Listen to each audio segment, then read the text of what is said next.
오늘 9장 전체입니다. 좀 긴데 그래도 한번 다 읽어보도록 하겠습니다. 9장 1절에서 21절까지의 말씀 저와 한 절씩 교독하시죠. 제가 먼저 읽겠습니다. 다섯째 천사가 나팔을 불매 내가 보니 하늘에서 땅에 떨어진 별 하나가 있는데 그가 무저갱의 열쇠를 받았더라.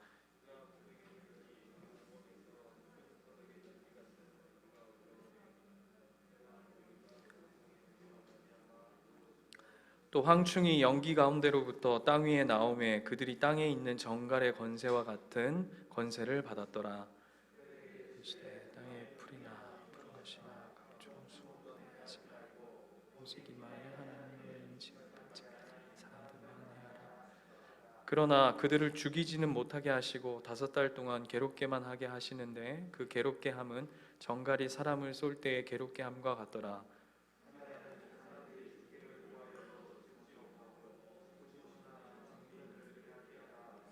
황충들의 모양은 전쟁을 위하여 준비한 말들 같고 그 머리에 금 같은 관 비슷한 것이 썼으며 그 얼굴은 사람의 얼굴 같고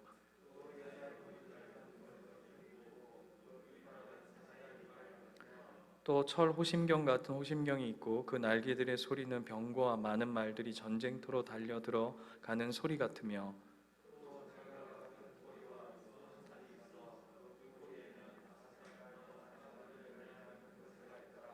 그들에게 왕이 있으니 무저갱의 사자라. 히브리어로는 그 이름이 아바돈이요 헬라어로는 그 이름이 아볼로온이더라.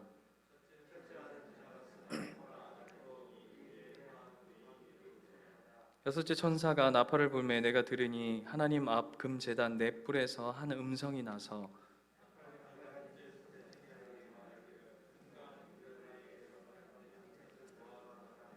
내 천사가 놓였으니 그들은 그년 월일 시에 이르러 사람 3분의 1을 죽이기로 준비된 자들이더라.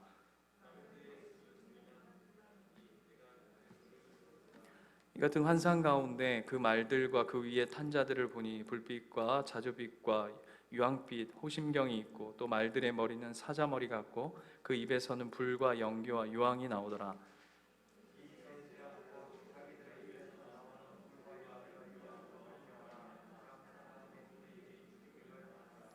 이 말들의 힘은 입과 꼬리에 있으니 꼬리는 뱀 같고 또 꼬리에 머리가 있어 이것으로 해하더라.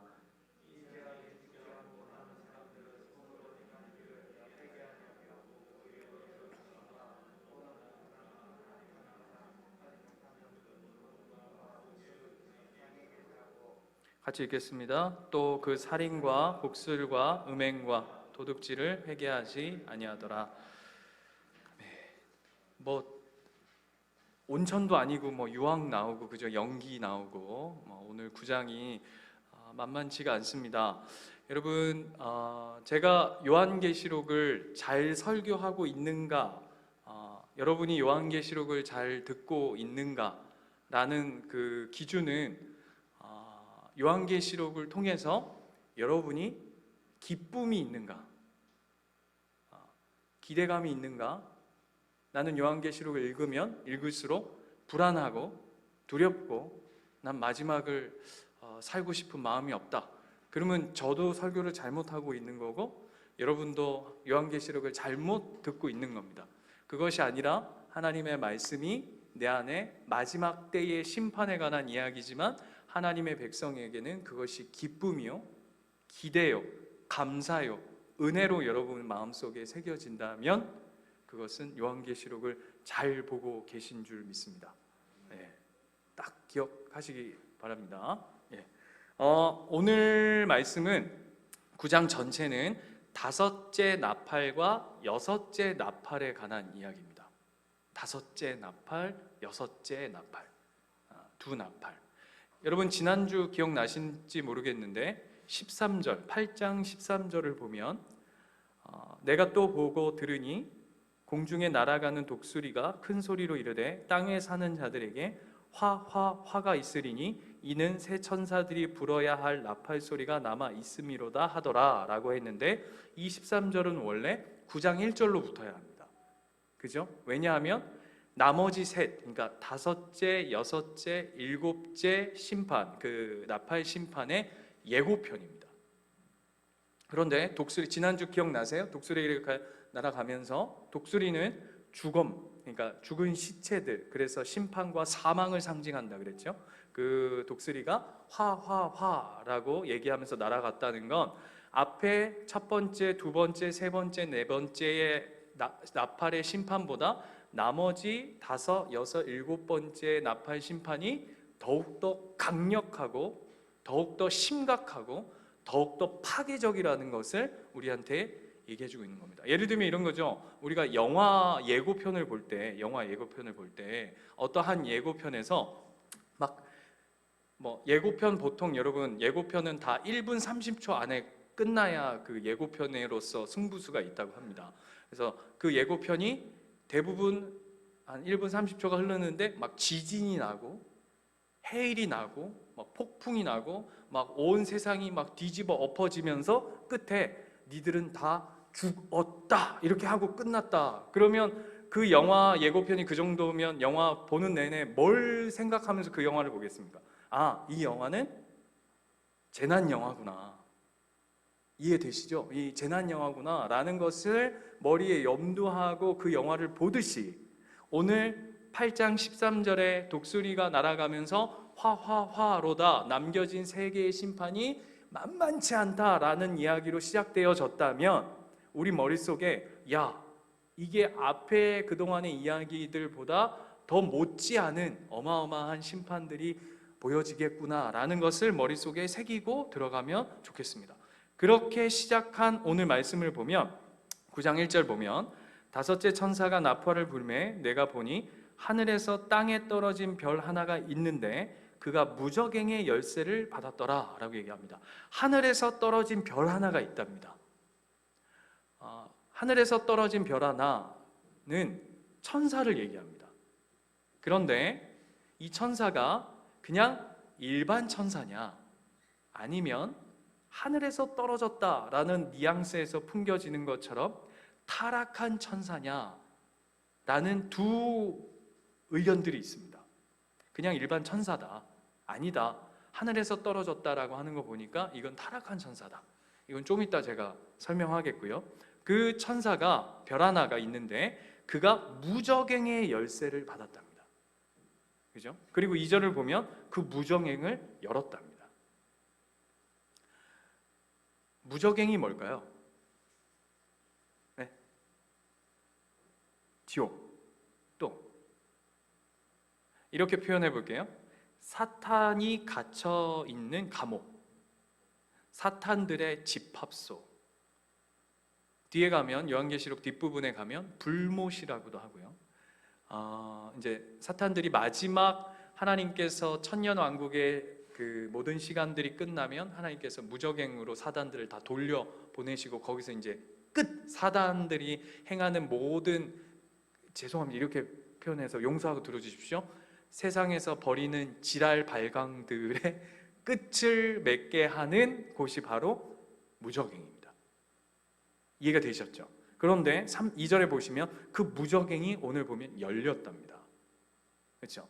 그 구멍에는 어떤 분위기를 설명하고 있냐면 큰 화덕의 연기 같은, 강조죠. 연기 같은 연기가 올라오매 해와 공기가 그 구멍의 연기로 말미암아 어두워졌다. 연기를 지금 몇 번 강조하고 있죠? 3번이나 연기를 강조하고 있습니다. 연기. 여기서의 연기란 여러분 어떤 연기죠? 나 연기 잘하죠? 그 연기인가요? 죄송합니다. 분위기가 그거 아니고, 그거 아닌 줄 다 아시죠? 근데 이거는 뭘 묘사하고 싶은 거냐 하면 무저갱의 뚜껑이 열리니까 그 뚜껑이 열린 것이 어떤 분위기인지를 묘사해 주고 싶은 겁니다. 그게 대표적인 게 첫 번째가 연기고 두 번째가 어두움입니다. 여러분 연기하면 우리가 본문 안에서, 성경 안에서 이렇게 그런 이미지를 찾아볼 수 있는데 대표적으로 어디냐면 소돔과 고모라 땅. 소돔과 고모라 땅이 하나님의 심판으로 멸망당하고 그곳에서 뭐가 피어올랐다고 성경은 이야기하죠? 연기, 유황불의 연기가 피어올랐다라고 하면서 그 땅에 그 연기로 가득 차 있는 것들을 보게 되고 그로 말미암아서 어두워졌다라는 것을 오늘 성경은 분위기로 쫙 묘사하고 있습니다. 구약의 요엘서 한번 가보실까요? 구약 요엘. 목사님, 구약에 요엘이라는 데가 있습니까? 예, 있습니다. 요엘서 2장 10절. 오늘의 이 분위기는 제가 요한계시록을 늘 말씀드리지만 이것이 실제 이와 같다는 게 아니라 상징적인 어떤 이미지를 우리로 하여금 상상하고 무엇은 어떤 의미와 상징성과 분위기를 우리에게 설명하고자 하는 겁니다. 그런데 그것을 어디서부터 인용해 온 거냐 하면 요엘서 2장 10절을 보면 요엘서의 핵심이 뭐냐면 하나님 마지막 때입니다. 그러니까 심판에 관한 이야기를 요엘서가 쭉 이야기하는데요, 그 중에서 2장 10절을 보면 오늘 본문의 이야기와 아주 유사한 본문이 드러납니다. 2장 10절 보시면 구약성경 1271페이지 같이 한번 읽어볼까요? 시작. 그 앞에서 땅이 진동하며 하늘이 떨며 해와 달이 캄캄하며 별들이 빛을 거두도다. 그러니까 어둠이 상징하고 있는 것이 심판으로 말미암은 그 어두움과 영적 분위기를 묘사하고 있는 것입니다. 뿐만 아니라 3장 15절 가볼까요? 요엘서 3장 15절 뒤로 가면 같이 한번 또 읽어볼까요? 시작. 해와 달이 캄캄하며 별들이 그 빛을 거두도다 라고 요엘서가 그 어떤 심판의 때의 모습을 묘사한 것을 오늘 요한계시록이 그대로 인용하고 있습니다. 목사님, 그거 연기나 어두움 그 부분 어떻게 그거 하나로 요엘서의 말씀을 가져왔다고 얘기할 수 있습니까? 그럴 수 없겠죠, 그죠? 그냥 우연히 그냥 그쪽에도 어두움이 있고 이쪽에도 어두움이 있고. 그런데 여러분 한번 잘 보세요. 출애굽에서도 그 10가지 재앙들 보면 흑암과 빛으로 나누어지죠, 그죠? 그런데 어디에는 흑암이 있고 어디에는 빛이 있죠? 다시 합니다. 출애굽 10가지 재앙에 보면 흑암의 재앙이 있습니다, 그렇죠? 그 흑암의 재앙이 어디에는 흑암이 있고 어디에는 흑암이 없죠? 지난주에 다 했는데, 그렇죠? 이스라엘은 밝고, 그죠? 그 흑암이 애굽에는 있던 걸 기억하십니까? 그래서 심판의 어떠한 모습으로서 어둠이라는 것을 가지고 오는 것을 우리가 볼 수 있을 뿐만 아니라 그것이 요엘의 사건에서 오늘 요한계시록이 가져왔다는 것을 3절 말씀 보세요. 오늘 본문 요한계시록 9장 3절을 보면 그 다음이 뭐가 나오냐면 또 황충이 연기 가운데로부터 땅 위에 나오매. 어디서부터 나왔다고요? 연기 가운데서. 그러니까 이게 어디서부터 나온 거죠? 무저갱으로부터 나온 겁니다. 무저갱으로부터 뭐가 나왔다고요? 황충이 나왔대요. 황충. 그럼 황충이 뭐죠? 네, 보통 우리가 일반적으로 황충을 메뚜기라고 합니다. 그런데 요엘서, 아까 다시 요엘서 가볼게요. 오늘 요엘서 자주 나옵니다. 요엘서 1장 4절. 1장 4절에 가면 요엘서에서 똑같이 황충에 관한 이야기가 나옵니다. 1장 4절 보시면 팥중이가, 이름도 웃기죠? 팥중이가 남긴 것을 메뚜기가 먹고 메뚜기가 남긴 것을 느치가 먹고 느치가 남긴 것을 황충이 먹었도다. 그래서 이 팥중이, 메뚜기, 느치, 황충 이 모든 것을 다 뭘로 상징하냐 하면 메뚜기과로 상징합니다. 그런데 이게 뭐냐 하면 이게 마귀입니다. 왜? 무저갱으로부터 나온 사단의 졸개들입니다. 이해가 되십니까? 그래서 그 아까 별 하나가 무저갱을 열어주고 그 무저갱으로부터 뭐가 지금 막 쏟아져 나오냐 하면 메뚜기, 황충들이 쏟아져 나오는데 그게 뭘 묘사하는 거냐면 마귀, 사탄들을 묘사하고 있는 겁니다. 그런데 이 마귀들의 공격이 그 다음 절부터 4절, 5절, 6절부터 쭉 갑니다. 그런데 이 마귀들의 공격이 얼마나 강력하냐 하면 5절 말씀 한번 볼게요. 그러나 그들을 죽이지는 못하게 하시고 5달 동안 괴롭게만 하게 하시는데 그 괴롭게 함은 전갈이 사람을 쏠 때의 괴롭게 함과 같더라. 여러분, 전갈에 쏘이면 여러분 어떤지 아세요? 그렇죠. 집사님 돌아갑니다. 그렇죠. 돌아가시는데 그 고통이 얼마나 끔찍한지 목사님 안 맞아봐가지고 모르겠습니다. 네. 그게 이렇다고 하더라고요. 타는 듯한 고통이 온대요. 이게 막 온몸이 타들어가는, 정갈의 독에 쏘이면 타들어가는 듯한 고통 가운데로 들어간답니다. 이제 그걸 묘사하고 있는 겁니다. 뿐만 아니라 여러분, 그 다음 보세요. 6절, 그날에는 사람들이 죽기를 구하여도 죽지 못하고 죽고 싶으나 죽음이 그들을 피하리로다. 이게 강조죠. 무슨 얘기입니까? 차라리 그냥 확 죽어버리면 좋겠는데 죽지도 못할 정도의 고통인데 그냥 차라리 죽어버렸으면 좋겠다 할 정도의 고통이라는 거야. 여러분, 그 그리스 신화에 보면 그 지옥의 끔찍한 그 고통을 뭘로 묘사하냐 하면, 그 어떤 사람이 지옥에 잡혀갑니다. 그리고 묶여 있습니다. 그렇게 묶여 있으면 눈을 뜹니다. 그러면 독수리가 날아와가지고 눈을 쪼우고 심장을 쪼웁니다. 그럼 막 쪼우면 막 고통스러워하다가 죽죠. 아무도 그리스 신화를 읽어본 적이 없고, 그 유명한 이야기인데, 그래서 죽어요. 그런데 조금 있으면 어떻게 되는지 아세요? 다시 살아납니다.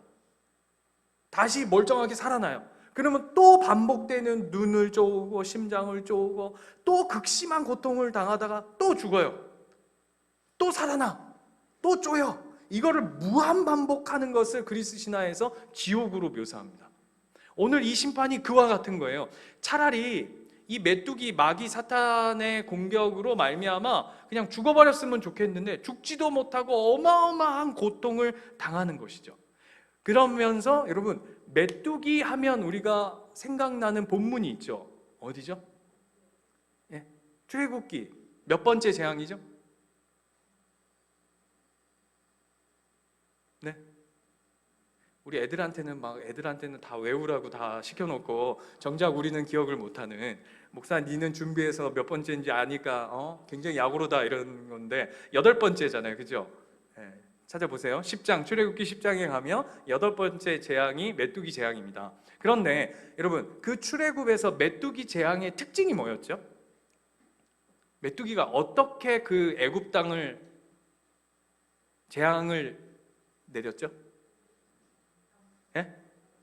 어떻게 표현해야 되나? 그냥 싹쓸입니다. 풀 한 폭이 남겨두지 않고 그냥 올킬. 그러니까 요엘서나 출애굽의 말씀에 메뚜기의 이미지를 가지고 와서 요한계시록이 심판의 분위기를 묘사하는 이유가 뭐냐면, 이 심판이 어떻다고요? 완전히 그냥 올킬이에요. 올킬. 이해가 되세요? 그냥 풀 한 포기도 남겨두지 않고 그냥 싹을 말라버리는 것이 오늘 이야기입니다. 뿐만 아니라 그 다음부터 보시면 7절, 8절, 9절, 10절까지입니다. 여러분 눈으로 한번 보세요. 황충들의 모양은 전쟁을 위해서 준비한 말들 같고, 이게 메뚜기가 아니라는 게 지금 본문 안에서도 드러나죠. 그래서 이게 뭘 또 묘사하고 있냐면, 전쟁을 묘사한다 해서 세대주의자들은 이걸 또 문자적으로 그대로 받아들여가지고 이게 무슨 탱크다, 뭐 제트기다, 뭐 비행기다, 뭐 이딴 소리를 하는데 그거 아니에요.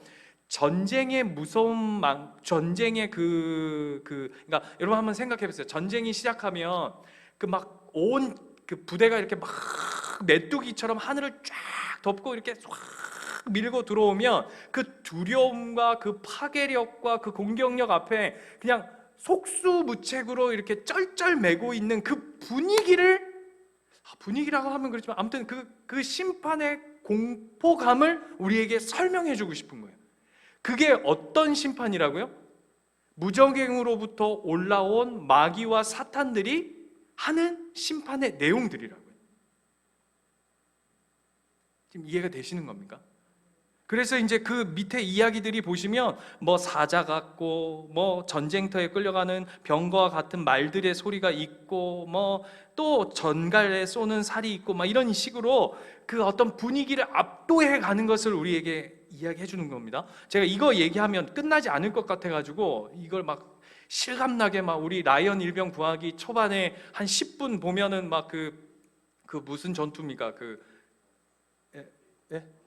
노르망디 상륙 작전처럼 막 보면 막 팔 날라가고 막 옆에 애가 죽길래 쳐다봤는데 지도 맞고 막 이렇게 아무도 안 보셨고 아무튼 그런 거의 끔찍함을 비유해서 보여주고 싶은 거예요. 그런데 이 또한 어디에서 가져온 거냐면 똑같이 요엘서 한번 보세요.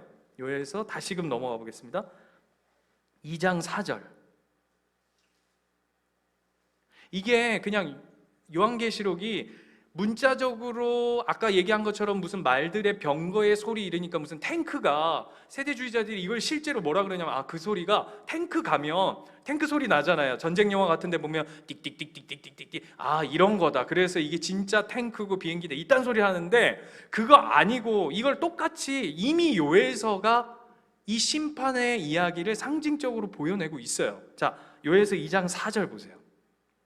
보면 그들의 모양은 말 같고 그 달리는 것은 기병 같으며 그들이 산꼭대기에서 뛰는 소리는 병거 소리와 같고 불꽃에 검부른 사르는 소리와 같고 강한 군사로 줄을 벌이고 싸우는 것 같으니 그 앞에 백성은 질리고 무리의 낯빛은 하얘졌고 그들의 용사같이 달리며 무사같이 하고 11절 쭉쭉쭉쭉 해가지고 11절까지. 그래서 여호와께서 그의 군대 앞에서 소리를 지르시고 그의 진영은 심히 크고 그의 명령 행한 강하니 여호와의 날이 크고 심히 두렵도다. 당할 자가 누구랴 하고 이 본문이 요엘서의 이야기가 이미 앞에서 심판의 그 분위기와 상징에 대해서 이미 구약의 몇백 년, 몇천 년 전에 이미 얘기한 것이 지금 요한계시록에서 요한이 그것을 인용해서 그 심판의 강력함과 파괴력과 심각성을 다시 한번 짚어주고 있는 거라.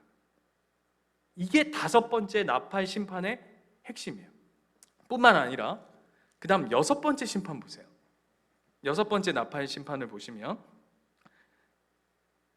13절 여섯째 천사가 나팔을 불매 내가 들으니 하나님 앞 근제단 네 뿔에서 한 음성이 나서 나팔 가진 여섯째 천사가 말하기를 큰 강 유브라데에 결박한 내 천사를 놓아주라 하매 내 천사가 놓였으니 아까 비슷하지 않습니까? 앞에 별 하나가 한 땅에서부터 떨어져 가지고 무적행이 열쇠를 열듯이 6번째 나팔도 유브라데에 결박한 내 천사, 유브라데에서 내 천사가 이제 요이 땅만 하고 있는 거예요. 하나님께서 큐만 하면 이제 가가지고 이거 다 또 심판하려고 준비 딱 하고 있는 태세를 보여주고 있는 겁니다. 그런데 거기에 핵심이 뭐냐면 유브라데입니다. 자 보세요. 이 그림을 한번 잘 보십시오. 유브라데 강, 지금은 유프라테스 강이죠, 그죠? 유브라데 강이 저렇게 흐르고 있는 게 유브라데 강입니다. 그런데 이미지대로 하자면 유브라데 강가에 이제 누가 서 있다고요? 내 천사가 이제 뭘 심판을 딱 하려고 준비 딱 요 땅 하고 있다고요. 근데 이걸 뭘 상징하는 거냐 하면 유브라데라고 왜 갑자기 유브라데가 나왔냐 하면 여러분 그 유브라데 강 중심으로 그 위쪽을 한번 다 보세요.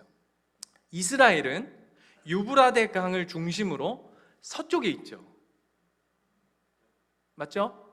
그리고 유브라데를 중심으로 다 오른쪽 편은 다 뭐냐 하면 바벨론, 아수르, 페르시아 이런 나라들이 다 장악하고 있습니다. 그러면 저 나라가 이스라엘을 침범해 오고자 한다면 반드시 건너야 하는 강이 있습니다. 그게 뭡니까? 유브라데스 강입니다. 그러니까 유브라데스 강에 내 천사가 심판을 준비하고 있다라는 것은 뭘 상징적으로 보여주는 것이냐 하면 그냥 유브라데스 강에 갑자기 유브라데스 강이 나와준 게 아니라 이스라엘 백성들에게 뭘 보여주겠냐면 바벨론이 이스라엘을 침범하듯 아수르가 북이스라엘을 침범하듯 페르시아와 다른 이방 나라가 유브라데 강을 건너서 이스라엘을 침범해 오듯 이 심판이 그와 같이 이루어질 것이다 라는 것을 묘사하고 있는 거예요. 그리고 뿐만 아니라 그 다음 보시면 마병대의 수가 아까 읽을 때 다들 움찔움찔 하셨어요. 그죠? 왜냐하면 2만만이니 이게 무슨 말이야? 2만만. 이거는 2 곱하기 만 곱하기 만을 그냥 풀어서 써놓은 겁니다. 자, 2 곱하기 만 곱하기 만 몇이죠? 2억입니다. 전혀 곱하기가 안 되고, 다시 제가 여러분 그럴까봐 미리 해왔어요. 만 곱하기 만 곱하기 2는 2억이에요, 숫자상으로. 그러니까 뭘 얘기하고 싶은 거냐면, 여러분 그 당시에 로마의 한 기병대의 마병대의 숫자가 보통 얼마였냐면 15,000 정도 됐답니다. 그런데 여기에서의 마병대가 몇 명이라고요? 몇 개라고요? 2억 개랍니다. 그럼 무슨 얘기를 하고 싶은 걸까요? 비교할 수 없을 만큼 어마어마한 숫자로 심판을 그냥 때려 붓는다 얘기하는 겁니다. 그런데 이걸 읽으면서 그 다음 절이 뭐냐 하면, 이 같은 환상 가운데 그 말들을 탄 자, 불빛과 자줏빛과 유황빛과 호신경 막 이런 얘기를 하는데, 이거를 읽는 사람들은 뭐가 머릿속에 유추되냐 하면 유브라데스 강을 건너오고, 거기서 말탄 마병대의 어마어마한 숫자가 나오고, 거기에 보시면 불빛과 자줏빛과 유황빛 호신경을 입었다라고 되어 있는데, 그 호신경 뭐냐면 갑옷입니다. 이걸 딱 읽는 순간 이 글을 읽는 사람들은 누가 바로 떠오릅니다. 그게 누구냐 하면, 여러분 제가 몇 주 전에 한번 얘기했는데, 말 타면서 활을 막 거의 누워서 쏘고 뒤로 돌아서 쏘고 하는 로마 사람들이 쩔쩔맸던 사람들이 있다고 그랬습니다. 기억나십니까? 누구였죠? 들어는 봤는데 기억은 안 나고, 파르티안 사람들입니다. 이 사람들은 야만족이에요. 그런데 얼마나 대단하냐면, 여러분 말 타기가 쉽지 않잖아요. 말만 타는 것도. 말 타보셨어요?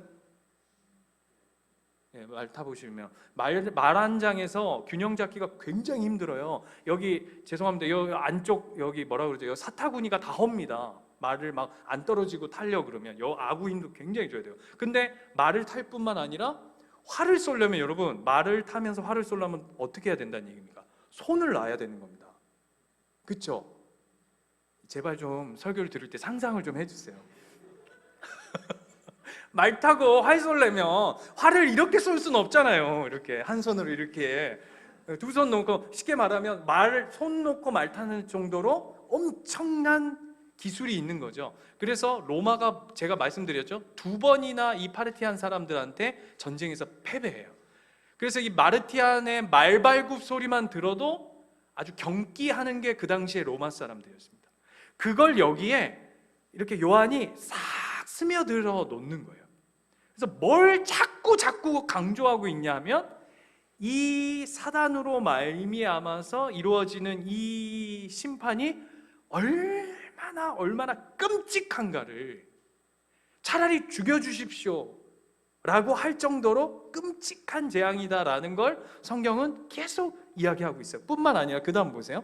이 심판으로 말미암아 몇 분의 몇이 죽는다고요? 3분의 1이 죽는답니다. 지난번에 인심판에는 몇 분의 몇이 죽었죠? 4분의 1. 요번에 이 나팔 심판으로는 3분의 1이 죽을 만큼 굉장한 심판임을 드러냅니다. 그래서 이거를 제가 이렇게 써와봤어요. 이 심판을 통해 쑥대밭, 폐허,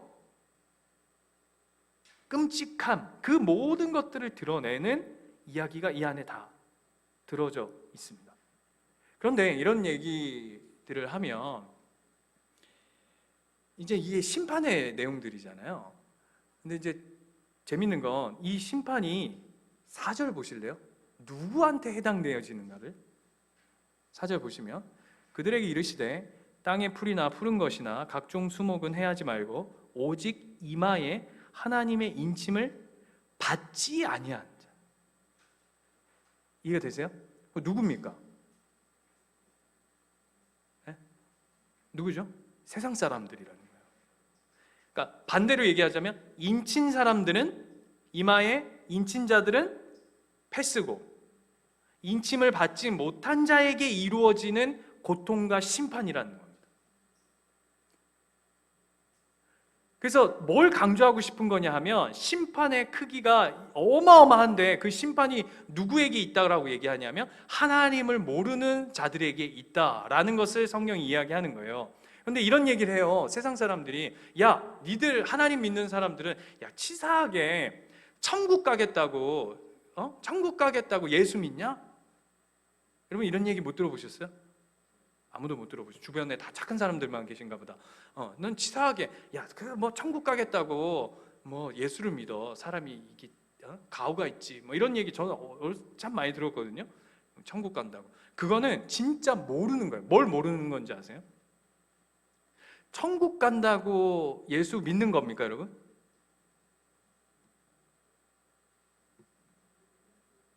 여보세요? 여러분, 천국 가려고 예수 믿는 겁니까? 저거 묻는 의도가 도대체 뭐야? 여러분, 천국 가려고 예수 믿는 겁니까? 아니에요? 그럼 여러분 예수 믿어서 천국 안 가도 돼요? 예수 믿는 의도 중에 분명히 천국이라는 게 분명히 있는 겁니다. 그게 없으면 말이 안 되는 거예요. 그런데 그 못지않게 로마서에 보면 사도 바울이 이런 얘기를 해요. 나는 복음이 부끄럽지 아니하다라고 얘기해요. 바꿔서 얘기하면 그건 이중부정이거든요. 나는 복음이 부끄럽지 아니하다라고 하는 건 이정부정인데, 이걸 긍정형으로 바꾸면 뭐냐면 나는 복음이 굉장히 자랑스럽다라고 하는 겁니다. 그런데 그 이유가 그 다음 절에 나와요. 로마서 1장에 가면 그 이유가 뭐죠? 그 복음이 하나님의 진노를 쉬게 하기 때문이라고 그래요. 다시요. 제가 다시 말씀드려요. 사도 바울이요. 그 믿음 좋은 사도 바울이 나는 복음이 자랑스러운데, 우리식으로 해보면 뭔지 아세요? 나는 예수 때문에 천국 가는 게 자랑스럽다는 거예요.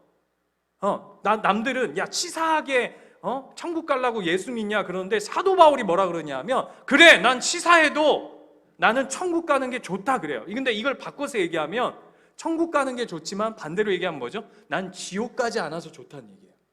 그죠? 지옥 가지 않는다는 얘기는 뭐냐면 하나님의 진노를 우리가 받지 않는다는 얘기라고요. 그게 왜요? 이토록 끔찍하니까. 이토록 끔찍하다니까요. 심판이 별로 감이 없어요. 그냥 한 번씩 다 그냥 저기 정갈에 쏘이고 더 독수리가 파먹고 다 한 번씩 다 경험해야 내가 받은 이 구원이 얼마나 놀라운지를 우리가 한 번씩 알 텐데, 한 번만 지옥에 한 2분만 데려갔다 와도 아마 우리가 이렇게 신앙생활 안 할 거예요. 그죠? 근데 아무튼 그게 지금 사도 바울의 고백이듯이, 왜 세상 사람들은 뭘 모르는 거냐면 본인이 겪고 있는, 그리고 본인이 겪어야 할 심판과 그 저주와 지옥이 얼마나 끔찍한지를 모른다는 게 오늘 요한계시록의 이야기예요. 그리고는 더 중요한 건 11절 보세요. 11절 보시면 그들에게 왕이 있으니 무적행의 사자라. 히브리어로는 그 이름이 아바돈이요 헬라어로는 그 이름이 아볼로온인데, 아바돈, 아볼로온 이 뜻이 뭐냐 하면 파괴자입니다. 그러니까 하나님을 모르는, 그래서 마귀가 하나님을 모르는, 인침을 받지 않은 자들을 공격하는 그 심판의 그 배후, 그들이 살아가는 그 배후에 누가 있다고요? 그들의 왕이 있겠죠. 그들의 왕이 누구라고요? 파괴자인 사단이 있다는 얘기를 하는 겁니다. 이해가 되세요? 여러분, 세상의 배후에는 누가 있죠? 사단이 있는 겁니다.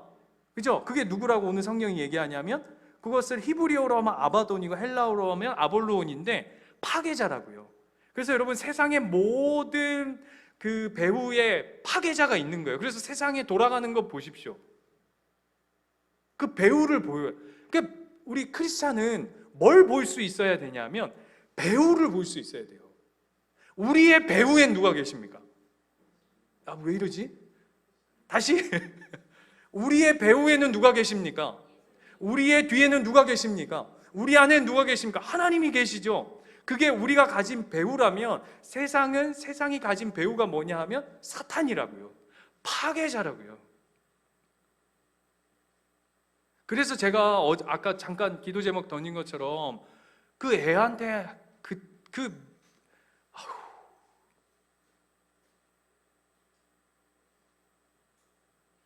미친 거예요. 하나님이 배후에 계신 자가 그런 게 할 수 있을까요? 더 얘기하면은 감정이 나올 것 같아가지고. 그런데 자 보세요. 세상의 배후에는 사단이 있다고 오늘 성경 요한계시록 9장이 얘기하는 거잖아요. 그런데 거기서 끝나면 너무 서글픕니다. 근데 여기서 오늘 본문이 끝나지 않고 제가 불러드리는 구절을 여러분 한번 잘 보세요. 9장 1절. 자 보세요. 다섯째 천사가 나팔을 불매 내가 보니 하늘에서 땅에 떨어진 별 하나가 있는데 그가 무저갱의 열쇠를 받았더라. 1번. 그 다음에 4절. 그들에게 이르시되 땅에 풀이나 푸른 것이나 각종 수목은 해하지 말고 오직 이마에 하나님의 인침을 받지 아니한 사람들만 해하라 하시더라. 5절. 그러나 그들을 죽이지는 못하게 하시고 5달 동안 괴롭게만 하게 하시는데 그 괴롭게 함은 정갈이 사람을 쏠 때의 괴롭게 함과 같더라. 13절.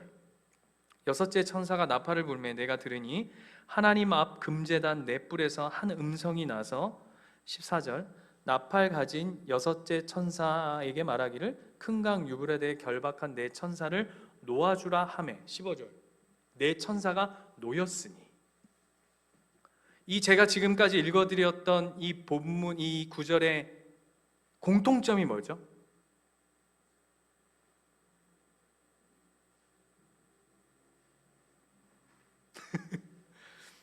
1절, 4절, 5절, 13절, 14절, 15절을 읽어드렸는데 이 구절의 공통점이 다 수동태입니다.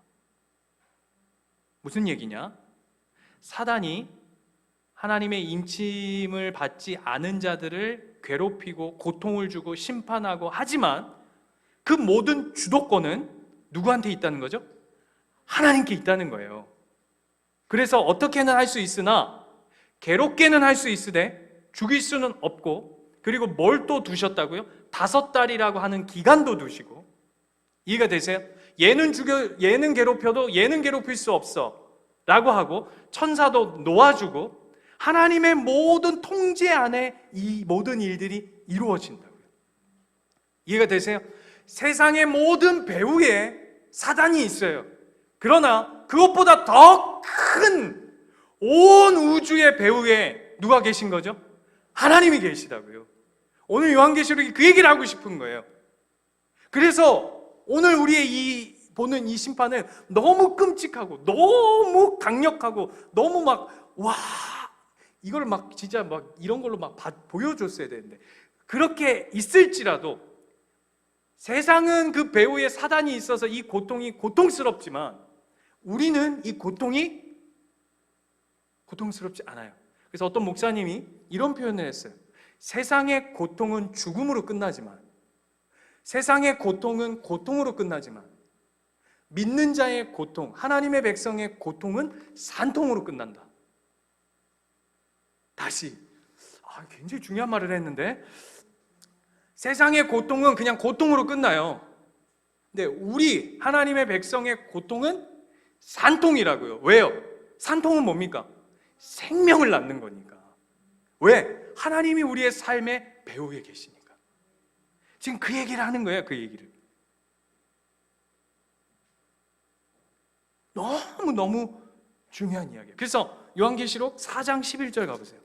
우리가 공부했던 요한계시록 4장 11절 찾으셨습니까? 같이 한번 읽어볼까요? 시작. 우리 주 하나님이여 영광과 존귀와 권능을 받으시는 것이 합당하오니 주께서 만물을 지으신지라. 줄그세요. 만물이 주의 뜻대로 있었고 또 지으심을 받았나이다. 무슨 얘기입니까? 3번이나 강조합니다. 이 땅의 모든 것의 주인이 누구라고요? 하나님이시라고요.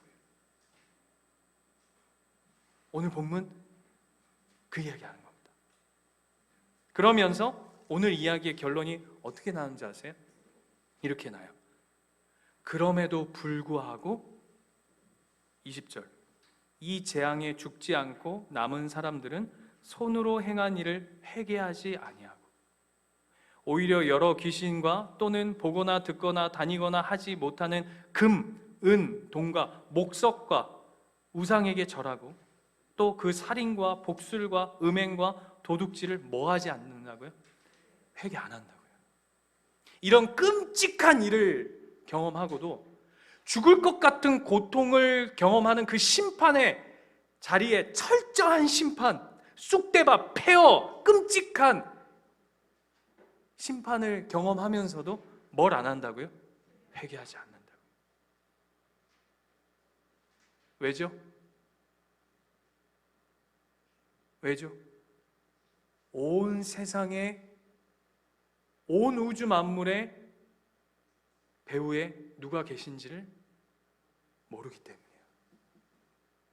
그러니까 사탄이, 보십시오. 아까 11절 보면 9장 11절 그들의 왕, 그죠? 그들의 왕인 그 파괴자 사탄의 손에 그냥 놀아나고 고통당하고, 뭐라고 표현해야 될까요? 개죽음 당하는 겁니다. 반대로 우리는요,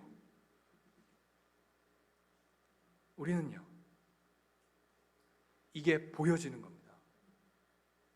아, 세상의 배후에는 사탄이 있구나. 또 이런 거 적용해가지고 또 얼토당토한 게 이렇게 하면 안 돼. 집에 갔는데 남편이 니 어디 갔다 이제 와라! 속으로 나 교회 갔다 오는데 저놈의 남편이 이 사단, 저 배후에 사단이 있구나. 이렇게 적용하면 안 돼요. 네, 나는 지금 예배 드리고 왔는데 저 사단 이렇게 적용하면은 굉장히 골치 아파. 우리 그렇게 적용하는 게 아니라 보는 거죠. 그 세상 하나님 모르는 자들 속에 담겨져 있는 그 배후, 그러면서 우리 뒤에 든든히 계신 하나님을 보는 겁니다.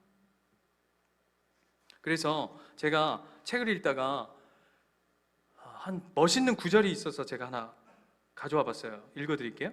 일반적으로 정의에 따르면 종말은 세상의 마지막 때에 대한 이야기다. 그러나 끝을 의미하는 영어 단어 end, E-N-D 아시죠? end. 네. 에는 또 다른 중요한 뜻이 있다. 바로 목적 혹은 목표이다. 끝이라고 하는 영어 단어에, end라고 하는 단어에 끝이라는 의미도 있지만 또한 목적과 목표라고 하는 의미도 같이 있다는 거예요. 즉, 종말은 단지 세상의 마지막 끝에 관한 이야기가 아니라 하나님께서 창조하신 세상의 목적과 궁극적 운명에 대한 하나님의 뜻과 가르침이다. 이해가 되세요? 그냥 끝났다 이게 아니라 이 세상은 하나님이 목적한 바대로 하나님이 이끌고 가실 것이다. 하나님께서 뜻하신 대로 분명한 목적과 뜻대로 이루실 것이다 라는 것에 대한 믿음, 고백, 그것이 종말이라고, 우리에게는. 그래서 우리에겐 끝, 이게 그냥 우리 아까 얘기한 것처럼 고통으로 세상 사람들이 그냥 끝 이런 의미가 아니라 우리는 생명으로 이어져 가는 거예요. 그게 오늘 구장이에요. 마지막 이 질문으로 여러분에게 오늘 정리하려고 합니다. 여러분은 입 맞은 자죠? 예? 아멘이죠? 입 맞았죠? 예. 입 맞은 자가 심판대에 섭니까? 안 섭니까? 예? 섭니까? 선다파와 안 선다파가 지금 나눠지고 있습니다. 입 맞은 자도, 오늘 본문에 보면 심판이 입 맞은 자는 아니고 입 안 맞은 자에게 심판이 이루어진다 그러는데, 요한계시록에 보면 백보자, 하나님의 흰 보자 앞에 하나님의 백성들이 섭니까? 안 섭니까? 예? 서죠. 자, 고린도후서 5장 10절 이것만 보고 기도하겠습니다. 고린도후서 5장 10절. 이는 우리가 다 반드시 그리스도의 심판대 앞에 나타나게 되어 각각 선악간에 그 몸으로 행한 것을 따라 받으려 함이라. 선답니까? 안 선답니까? 선답니다. 그런데 그러면 우리가 심판대에 서면 우리의 행위대로, 로마서에 보면 심판대에 서서 우리의 행위대로 우리가 심판받을 것이라고 사도 바울이 얘기합니다. 그러면 아까 우리가 요한계시록에서 우리 방금 살폈던 9장에서 하나님의 심판은 입 맞지 않은 자가 해당이고 입 맞은 자는 그 심판에 해당 사항이 없다 했는데, 다시금 고린도후서나 로마서에 가면 심판대 앞에 서고 그 행위대로 우리에게 있다고 했단 말이에요. 그럼 우리는 심판 받습니까? 안 받습니까? 행위대로 심판 받습니다. 예? 그럼 우리는 어떻게 됩니까? 우리도 지옥 가는 건가요? 여러분 저와 여러분의 행위대로 심판받으면 여러분 천국 갈 것 같으세요? 자신 있으세요? 나를 뭘로 보고, 내가 그래도 교회 생활을 예수님교회 나온 사람인데 내가 나를 뭘로 보고 내가 여러분 자신할 수 있으세요? 아무도 없죠. 그럼 우리는 어떡합니까? 우리 다 지옥 가는 겁니까? 아닙니다. 그 행위는 이거 보세요. 그리스도의 심판대예요.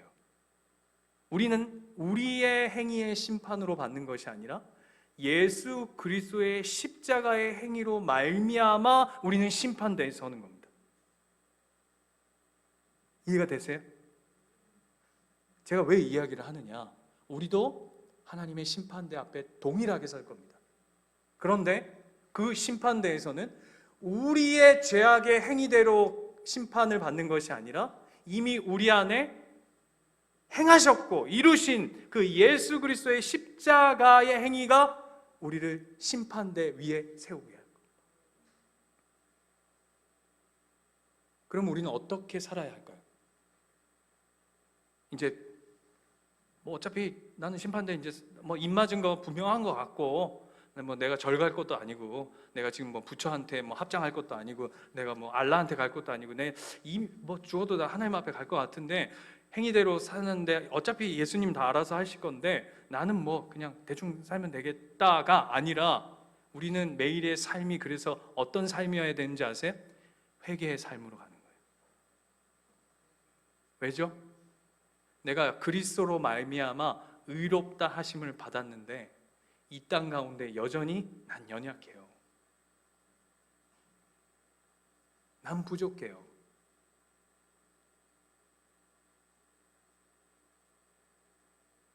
세상 사람과 난 어쩌면 별 차이도 없는 것 같고, 어떨 때는 세상 사람보다도 못한 것 같아요.